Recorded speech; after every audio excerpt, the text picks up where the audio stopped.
Grabe nga ang ginawa ni Kuzma kay Kawhi Leonard, ganda ng mga moves. Si Kawhi naman hindi nagpauli at talagang nagbattle ang dalawa. Itong si Westbrook pakitang gila sa dating team niya na Wizards.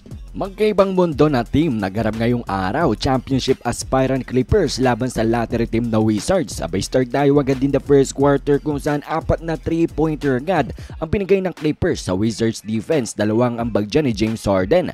Samantalang si Kyle Kuzma naman ang nanguna para sa kanyang team with 7 points na agad sa labang ito. Grabe pa ang ginawa kay Kawhi Leonard, talsik mga idol. At sinamaan pa nga ng amazing footwork dito, grabe nga, iwan ng dalawang defender.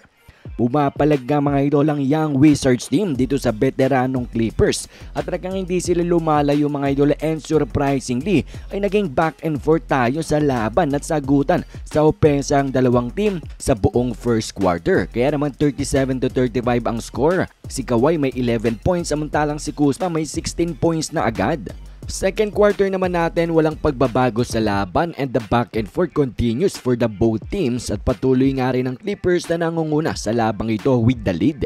Pero eventually, ang Clippers ay umangat na by double digits sa labang ito thanks to James Harden. Pero bigla ngang sumagot ang second unit dyan ng Washington Wizards to cut the lead to just 5 points na lamang. And then pagbalik pa ng starters ng two teams, nice fadeaway ang ginawa dito ni Kawhi at parang ginawang practice pa ang depensa ng Wizards, basic lang sa kanya. Pero hindi nga nagpauli itong si Kuz. Sumagot nga on the other end para nga panatiling dikit ang laban, 66-60.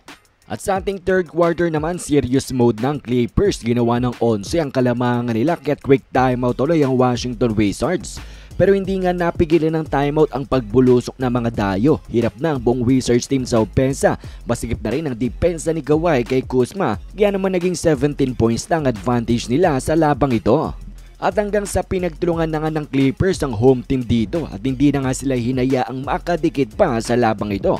Nag-take over na rin si Kawhi Leonard dito mga idol, unstoppable. Tapos tinulungan pa ni Westbrook off the bench kaya't lalong lumaki ang problema ng Wizards dito. Nagtulong nga si Russ pati na rin si Leonard sa ending ng third quarter natin.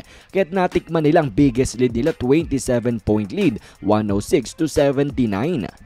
At sa ating fourth quarter mga idol, pinagpahinga na nga itong si Kawhi Leonard at irang sila James Harden mga idol ang nag-alaga ng kalamangan nga nila sa pag-uumpisa ng ating fourth quarter. Hindi na nila hinahayaang makadikit pa itong batang team ng Washington Wizards. Kaya naman mga idol, sumuko na rin eventually ang team ng Washington dito. Pinagpahinga na ang kanilang mga players at itong si Kawhi Leonard in just 29 minutes of playing time, abay 31 points lang kinuha, 9 rebounds, 4 assists, 4 steals. Napatan ngang magandang performance ni Kyle Kuzma pero at the end, si Kawhi Leonard ang nakakuha ng panalo.